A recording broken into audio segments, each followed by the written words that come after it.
నచ్చిన థాట్ నచ్చిన థాట్ తీస్తాను. క్యాలిక్యులేషన్ బిజినెస్ లెక్కలు ఇవి ఏమి ఉండవు. జీవితంలో ఎప్పుడైనా ఎవరికైనా ఐ లవ్ యూ చెప్పారా? చాలా మందికి చెప్పారు. చాలామంది చెప్పారు. పెళ్ళికి ముందు, పెళ్ళికి తర్వాత, ముందు తర్వాత కూడా. దాంట్లో ఒక ఇంట్రెస్టింగ్ ఎపిసోడ్ ఏదైనా?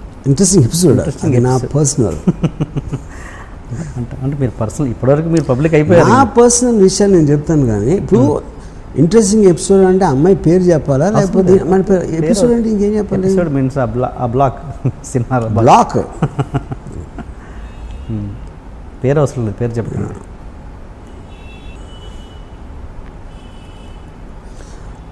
ఇంజనీరింగ్ కాలేజ్లో ఉన్నప్పుడు ఒక సత్య అని ఒక అమ్మాయిని ఇష్టం. అమ్మాయి మెడికల్ కాలేజ్ అమ్మాయి. షీ వాజ్ అంటే ఆ టైంలో ఇంజనీరింగ్ కాలేజ్ కాంపౌండ్లో ఒక మెడికల్ కాలేజ్ కూడా టెంపరీగా ఉండేది. అంటే బిల్డింగ్స్ తర్వాత కడుతున్నారు, ఈ లోపల యూజ్ చేయడానికి అన్నట్టు ఒక బిల్డింగ్ యూజ్ చేశారు అనమాట. సో వాళ్ళందరూ ₹1,00,000 డొనేషన్ కట్టి వచ్చిన వాళ్ళు, మేమందరం 10,000 12,000 కట్టి ఇంజనీరింగ్ బ్యాచ్. ఓకే. సో మా అందరికీ కూడా ఒక ఇన్ఫీరియారిటీ కాంప్లెక్స్ ఉండేది. కానీ మెడికల్ కాలేజ్లో అమ్మాయిలు ఉండేవారు, ఇంజనీరింగ్ కాలేజ్లో చాలా తక్కువ. ఇప్పుడు దాంట్లో అందరికన్నా అందువల్ల అమ్మాయి సత్య అమ్మాయి ఒక కారులో వచ్చింది, blue Padmini premier college, Padmini premier car. College కాంపౌండ్లోకి ఆ కార్ ఎంటర్ అవుతుంది. ఇప్పుడు కూడా కూర్చున్నారు, ఇన్ని ఇయర్స్ అయిన తర్వాత అసలు ఆ కార్ అలా ఎంటర్ అయ్యి రోడ్డు మీదకి వస్తూ ఉంటే ఇక్కడ నా హృదయంలో బ్యాక్గ్రౌండ్ మ్యూజిక్ ఇవన్నీ. ఆ అమ్మాయిని ఎప్పుడు నేను దగ్గరికి వెళ్ళి అంటే నాకు తర్వాత పరిచయం అయింది. కానీ పరిచయం ఏంటంటే ఇంకొక ఫ్రెండ్ ఉండి ఉన్నాడు కాలేజ్లోనే, ఆడు కైజర్ అని, ఆడు చాలా అందంగా ఉంటాడు. అతని సిస్టర్ కూడా మెడికల్ కాలేజ్ మాట. సో అతని సిస్టర్ ద్వారా పరిచయం చేసుకుని నన్ను ఆడ బ్యాచ్లో ఒక గ్యాంగ్ వార్డ్ లాగా చెప్పాడు నా గురించి అమ్మాయికి. నేను కూడా ఎప్పుడు అంటే అమ్మాయి అందం ముందు కానీ స్టేటస్ ముందు ఎందుకు పనికిరాను అనే ఫీలింగ్ నాకు ఉంది. కాబట్టి నేను ఎప్పుడు ఒక ఆరాధించేవాడిని, లవ్ చేసేవాడిని. కానీ ఎప్పుడు నేను అసలు ఏంటది అమ్మాయి నాది అవ్వాలి, వెళ్ళి ప్రపోజ్ చేయాలి నా ఆలోచన కూడా నాకు రాలేదు. And I use to think ఆ అమ్మాయి కైజర్తో లవ్లో ఉంది అని అనుకున్నాను నేను ఆ టైంలో. సో చాలా రోజుల తర్వాత, ఇయర్స్ తర్వాత రియలైజ్ అది ఏం లేదు, అమ్మాయికి ఇప్పుడు నేనంటే ఇష్టం అని. అది ఇప్పుడు తర్వాత నా పెళ్ళి అయిపోయిన తర్వాత తెలిసింది. సో ఇది అదేమంటారు, దాన్ని ఎక్కవలసిన రైలు జీవితకాలం లేట్ అంటారు కదా, అలాంటిది మాట అది. మీరు ప్రతి వాళ్ళ విషయంలో ఇలాగే లేట్ చేస్తున్నట్టున్నారు, శ్రీదేవి విషయంలో కూడా. కరెక్ట్. మరి సో నేను నిజంగా లవ్ చేసిన అమ్మాయిలందరినీ ఇలాగే పట్టుకున్నా. మరి ఏదో ఒక టైంలో గుణపాఠం రావాలిగా, వచ్చి కరెక్ట్ టైంలో ప్రపోజ్ చేయడం, అది పాయింట్. కానీ ఇవన్నీ యాక్చువల్గా సత్య శ్రీదేవి ప్యారలల్గా జరిగింది. ఎందుకంటే సత్య రియల్ పర్సన్, శ్రీదేవి గారేమో స్క్రీన్ మీద పర్సన్. ఓకే. అంటే శ్రీదేవి టాపిక్ వస్తే ఏంటి మీరు అన్నారు గుణ. నాకు ఇంకోటి ఒక విషయం ఏంటంటే, నేను శ్రీదేవి గారు అంటే ఆ టైంలో ఒక ఇది చెప్పాను. కానీ నాకు యాక్చువల్గా నియర్లీ ఒక 10 years నేను జయసుధ్ గారితో విపరీతంలో ఉన్నాను. ఒక కాలేజ్ టైం అంటే జ్యోతి సినిమా. శ్రీదేవి గారు యాక్చువల్గా it was more happen post ఏది మన mister India. Okay. Mister India time నుంచి అంతకుముందు ఒక ఇది వేటగాడు టైంలో లేదా 16 వయసు టైంలో కొంచెం స్లైట్లీ సెక్స్ సింబల్ ఇమేజ్ ఉంటుంది. బట్ ఒక పర్సనల్ లెవెల్లో ఫ్యాసినేషన్ అనేది నాకు బాగా ఫిల్మ్ ఇండస్ట్రీలోకి వచ్చిన తర్వాత నుంచి స్టార్ట్ అయింది యాక్చువల్గా. అంటే ఫిల్మ్ ఇండస్ట్రీ అంటే నేను డైరెక్టర్ అని కాదు, నేను చెప్పేది ఒక అసిస్టెంటో లేకపోతే సినిమాల్లో అన్నపూర్ణ స్టూడియో చుట్టూ తిరిగే రోజుల్లో అక్కడ స్టార్ట్ అయింది యాక్చువల్గా. ఓకే. ఒరిజినల్గా కాలేజ్లో ఉన్నప్పుడు అంతా నాకు జయసుధ్ గారు యాక్చువల్గా. అప్పుడు ఫస్ట్ టైము నేను అంటే ఆల్మోస్ట్ అబ్సెషన్ మాట జయసుధ్ గారు అంటే. ఆవిడ ఫోటోలు లేకపోతే ఒక జ్యోతి సినిమా వాల్ పోస్టర్ ఒక కాంపౌండ్ వాల్ మీద అంటించుంటే రోడ్డు మీద నుంచుని ఒక గంటలు చూసి ఉండాలి, చూస్తూ ఉన్నాను. వాల్ పోస్టర్ మీద అంతే. తర్వాత ఒకసారి ఫస్ట్ టైం శ్రీవారి వచ్చినట్లు షూటింగ్ జరుగుతుంటే మా ఫాదర్ని అడిగి జయసుధ అక్కడ జయసుధ గారు కొంచెం దూరంలో ఆవలిస్తుంది. అంటే ఒక సినిమా స్టార్ కూడా మనిషిలాగా మామూలు మనిషిలాగా ఆవలిస్తుందని నేను తట్టుకోలేకపోయాను. I just was disappointed and I felt betrayed అసలు. ఇంకోటి స్క్రీన్ మీద మీరు చూసినప్పుడు ఒకరిని అంత పెద్ద స్క్రీన్ మీద లైట్స్, కంపోజిషను, మ్యూజిక్, డైలాగ్తో చూస్తారు కాబట్టి సడన్గా ఏమీ లేకుండా బేరుగా చూసినప్పుడు ఎవరైనా డిసప్పాయింట్ చేస్తారు, ఇర్రెస్పెక్టివ్ అది ఎంత పెద్ద సార్ అని అవును. సో అన్ని సంవత్సరం అమరదీపం అనే సినిమా థర్డ్ ఇయర్ ఇంజనీరింగ్లో వచ్చింది. అది మన కృష్ణాంకిలో రాంప్రియ అని ఒక థియేటర్ ఉండేది. 7 సార్లు ఒక క్లోజప్ కోసం చూసాను ఆ సినిమా. జయసుధ గారు ఒకే ఒక క్లోజప్, ఒక పాటలో జస్ట్ ఒక మ్యాక్సిమం 3 seconds వస్తుంది అది ఆ షాట్ పాటలో. ఆ క్లోజప్ కోసం ఎగ్జామ్స్ జరుగుతున్న టైంలో 7 సార్లు చూసిన కేవలం ఆ క్లోజప్. ఆ మిగతా సినిమాకి నాకు సంబంధమే లేదు అసలు. అది యాక్టింగ్ కాదు, ఆవిడ ఏం యాక్ట్ చేశారో అది కూడా కాదు. తర్వాత ఒక ఫస్ట్ టైం రావు గారి ఇల్లులో పనిచేస్తున్నప్పుడు అసిస్టెంట్ డైరెక్టర్గా చేశాను రావు గారిలో. తెలుసు. జయసుధ గారికి సీన్ పేపర్ ఏమని మా డైరెక్టర్ చెప్పారు తరణి. అంటే ఫస్ట్ టైం జయసుధ గారికి 2 అడుగుల దూరంలో నిలబడే అవకాశం వచ్చింది నాకు. సో నేనే రాసిన సీన్ పైగా నేను మొత్తం రాసి ఆవిడకి ఇస్తున్నాను కాబట్టి ప్రతి వర్డు ఇది అది అంటే ఆ రోజుల్లో ఇది కూడా ల్యాప్టాప్ ఉండేది కదా, అన్ని హ్యాండ్ రైటింగ్ అవి చింపేసి మళ్ళీ రాసి నాకు చాలా బ్యాడ్ హ్యాండ్ రైటింగ్ పైగా. తెలుగు రాయడం వచ్చా మీకు? Of course.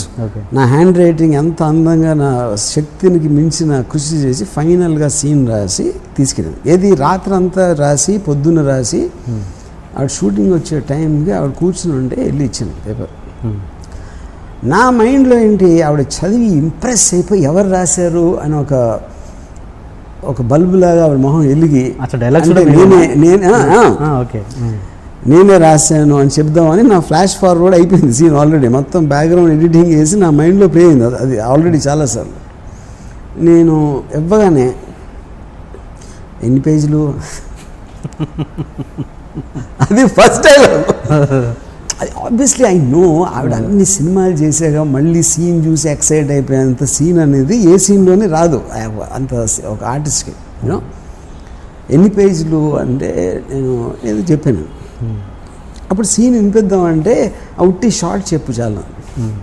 ఇప్పుడు ఆ సీన్ అంతా చదివి ఓపిక ఏది లేదు. అప్పుడు మొత్తం నా ప్రేమ నా ఆరాధన అంతా మీద ఒక చెంబుడు నీళ్లు టబాక్ వేసే అయిపోయింది అక్కడ. దాని తర్వాత మనీ సినిమాకి నేను ప్రొడ్యూస్ చేయడానికి ఆవిడతో మాట్లాడటానికి ఆవిడ ఇంటికి వెళ్ళాను. నేను ఇంకా తల దువ్వేసుకుని నాకున్న బెస్ట్ షర్ట్ అన్నీ వేసుకుని ఆవిడ ఇంటికి వెళ్ళి నేను బెల్ కొడితే తలుపు ఇలా తెరుచుకుంది. నాకేం కనపడలా. ఏం కనపడలేదు ఏంటంటే అది నితిన్ కపూర్ చెస్ట్, అది నా ఎదురుగా ఉంది అక్కడ. నేను ఇలా తలెత్తి చూసి అయిపోయింది, అక్కడితో నా స్టోరీ ఫినిష్డ్. అంటే పెళ్ళైంది అన్న విషయం నాకు తెలుసు, కానీ సడన్గా నితిన్ కపూర్తో నేను పోల్చుకుంటే నేను ఒక టీంగా ఒక ఏంటి ఇలా కొట్టేయండి వెళ్ళి హైదరాబాద్ చెన్నైలో జరిగింది. నేను వెళ్ళి హైదరాబాద్లో పడతాను. దాంతో నా లవ్ స్టోరీకి ఫుల్ స్టాప్ పెట్టింది అంతే. ఈ విషయాలను ఎప్పుడైనా డిస్కస్ చేశారా ఆవిడతో మధ్యలో? నాట్ ఇన్ వెరీ అప్పుడప్పుడు చెప్పాను, but not in so much detail. ఏమంటారా రియాక్షన్ ఏంటి? She won't believe it. అని ఇన్ని ఇలా చెప్పి మళ్ళీ శ్రీదేవి గురించి మాట్లాడతావు కదా, అది వేరే ప్యారలల్ ట్రాక్స్. అంతేగా. మీరు ఇప్పటికీ చాలామంది దగ్గర మీ దగ్గర వాళ్ళ దగ్గర ఇప్పటికీ గిల్టీగా ఫీల్ అవుతారని, ప్రపోజల్ విషయంలో చాలా లేట్ చేశాను అప్పుడు ఇదేనా శ్రీదేవి గారి విషయంలో ఇప్పటికీ గిల్టీగా ఫీల్ అవుతారా? What ever I said already నేను బుక్లో రాశాను, నా ఇష్టంలో రాశాను. అండ్ హిమ్మత్వ అమితాబ్ గన్స్ గన్స్ అంతా ఓకే ఓకే. అంటే దాని గురించి బోనిగా స్టేట్మెంట్ ఇచ్చేసి ఈజ్ ఎ పర్వర్టెడ్ మ్యాన్ అన్నట్టు కూడా ఇచ్చారు కదా.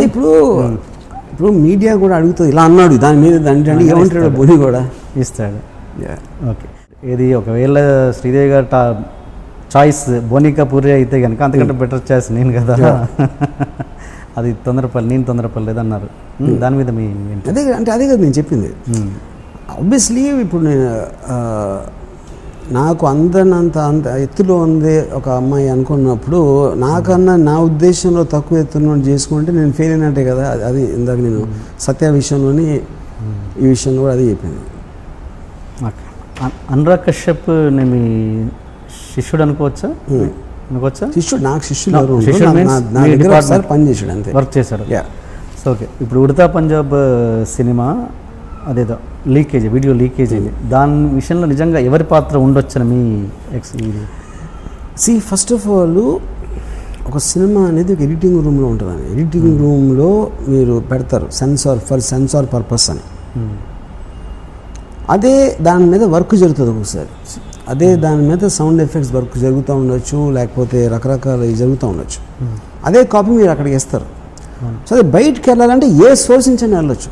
సెన్సార్ బోర్డ్ నుంచి వెళ్ళటం అనేది మాత్రం ఇంపాసిబుల్ అని నా ఫీలింగ్. ఎందుకంటే most of the time censor వాళ్ళు ఒక బోర్డు వచ్చి ఒక థియేటర్లో చూస్తారు. ఆ థియేటర్ మీద వాళ్ళ కంట్రోల్ ఉండదు. అది వాళ్ళకి ఎవరు ఫిజికల్గా ఇవ్వట్లా ఒక కాపీ తీసుకెళ్ళి. ఓకే, మనం వెళ్ళి ఆర్గనైజ్ చేసి ఒక థియేటర్లో పెడుతున్నాం. సో సెన్సార్ వాళ్ళు వచ్చి థియేటర్ వాళ్ళతో మాట్లాడేసి దాన్ని ఏదో కాపీ తీసేసి పెడతారు అనుకుంటాం అనేది నేను జరగదు. కానీ లీక్ ఇప్పుడు for example Pawan Kalyan cinema ఏదో లీక్ అయింది ఒకసారి, అత్తారండి దారి. అలాంటి ప్రాపర్టీ అంత ఒక 5-6 వేలు 10,000 15,000 జీతం తీసుకున్న వాళ్ళు 50 మంది దగ్గర ఉంటుంది ఒక కాపీ. అసలు ఒకసారి ఎవరైనా ఎక్కడి నుంచైనా చేసేది. సో ఒక పర్టిక్యులర్ దగ్గర నుంచి వెళ్ళింది అని అనుకుంటే మాత్రం అది తప్పదు. అవ్వచ్చు, నేను కాదని నేను అనట్లేదు. కానీ మీరు ఇంతమంది ఛాన్స్ ఉన్నప్పుడు మీరు కేవలం గొడవైంది కాబట్టి అక్కడి నుంచి ఇప్పుడు చాలాసార్లు ఫెస్టివల్కి వెళ్ళిన కాపీలు వచ్చేస్తాయి బయటికి. సెన్సార్కి లేకపోతే స్పెషల్ ఎఫెక్ట్స్ కోసం ఇచ్చిన కాపీ వచ్చేస్తుంది ఎక్కడి నుంచో బయటికి. అది వాళ్ళ దగ్గర నుంచి వెళ్ళిందా, మనం చేసినప్పుడు ఎక్కడి నుంచి వెళ్ళిందా అని ఎట్లా చెప్తారు ఎవరైనా? అంటే ఇదేనా ఈ వీడియో ప్లాన్డ్గా జరిగింది అంటారా, లేకపోతే ఏంటి ఇలా అలా ప్లాన్ కాదు? I don't believe that. Okay, అంటే నేను అనేది అదే. ఇప్పుడు ఏదైనా ప్లాన్గా జరగచ్చు, I'm not saying no to that. కానీ అది ప్రూవ్ చేయడం ఇంపాసిబుల్. ఎందుకంటే ఆ మోటివేషన్ మీరు సరదాగా చేయొచ్చు, లేకపోతే కోపంతో చేయొచ్చు, లేకపోతే ఊరికనే చేయొచ్చు, అసలు ఏమీ లేకుండా. ఎందుకంటే మీ దగ్గర ఉంది వేసారు అంతే ఒక రాయి.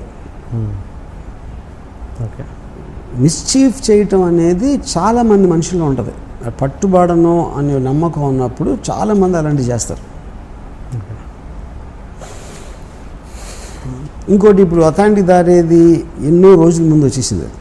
నాకు తెలిసి ఒక వారం ముందు వచ్చినట్టు గుర్తున్నారు. అయినా కూడా ఓపెనింగ్ తీసుకున్న ఫెంటాస్టిక్, ఏమీ డిఫరెన్స్ ఇవ్వలేదు దానికి. దీనికి కూడా సేమ్ థింగ్ భూమికి జరిగింది. అది భూమి సినిమాకి అమితాబ్ బచ్చన్ గారు భూము 3 నెలల ముందు వచ్చింది. అది ఏం ఫరక్ పడలేదు. ఇప్పుడు దీనికి కూడా అదే పరిస్థితి. అండ్ మీరు అప్పట్లో ఉదయ్ కిరణ్ బయోపిక్ ఏమైనా ప్లాన్ అన్నారు? ఇప్పుడు అనుకోలేదు. ఉదయ్ కిరణ్ ఎవరో తెలియదు నాకు అసలు. ఉదయ్ కిరణ్ నేను చూడలేదు ఇప్పుడు. ఓకే, చూడలేదు కానీ వినలేదు. ఉదయ్ కిరణ్ నేను పేరు అన్నాను ఇప్పుడు ఎక్కడ, బట్ నేను ఫోటో కూడా చూడలేదు ఉదయ్ కిరణ్. ఓకే, పవన్ కళ్యాణ్ ఆయన రాజకీయాల్లోకి వస్తే కనుక ఓటు వేయడానికి ఫస్ట్ టైం నా జీవితంలో ఓటు వేయడానికి వెళ్తానన్నారు. అది ఇప్పటికీ అదే ఫీలింగ్లో ఉన్నారా మీరు? ఇప్పుడు లేదు, అప్పుడు అనిపిస్తుంది, ఇప్పుడు పోయింది. ఎందుకు, రీజన్ ఏంటి? ఇప్పుడు అసలు ఆయన హైదరాబాద్ వదిలి వచ్చిన మళ్ళీ ఓటు వేయడానికి హైదరాబాద్ రావాలా? ఇది ఓకే, చెప్పండి, డీటెయిల్ చెప్పండి. ఇంకేం డీటెయిల్, అదే డీటెయిల్, ఇంతగానే ఇంకేం డీటెయిల్.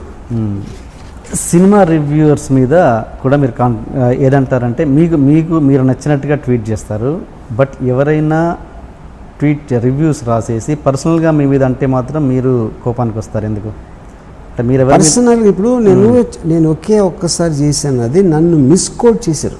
నేను చెప్పినట్టు నన్ను మిస్కోట్ చేశారు. నా గురించి ఎవరైనా ఏదైనా అభిప్రాయం వచ్చు, నేను ఎప్పుడు దాని గురించి మాట్లాడాల. రామ్ గోపాల్ వర్మ ఇలా అన్నాడు అంటానికి, రామ్ గోపాల్ వర్మ ఇది అంటానికి ఉన్న తేడా ఉంది. నేను TV9 మీద నేను వచ్చింది దాని గురించి. నన్ను అన్న దాని గురించి నేను ఎప్పుడు కామెంట్ చేయలేదు. అట్లా మీరు ఎందుకు అక్కడ దాన్ని పట్టించుకుంటేనే కదా మళ్ళీ మీరు దానికి విలువ ఇచ్చిన వాళ్ళు అవుతారు, అంతే కదా? మీరు అలా ఇది అప్పుడు అనిపించింది అంతే. ఇప్పుడు అండ్ ఇంకోటి రివ్యూ రైటర్స్ మీద కూడా మీరు ఇంటర్వ్యూలో చూశాను, మీరు ఏమన్నారంటే దమ్ముంటే మీరు సినిమా తీయండి తెలుస్తుంది మీకు అన్నట్టుగా అలాంటిది ఎప్పుడు అనలేదు. మీరు కామెంట్ చేసేవాళ్ళు మీరు సినిమా తీయగలరు ఎప్పుడు ఎప్పుడేం లేదా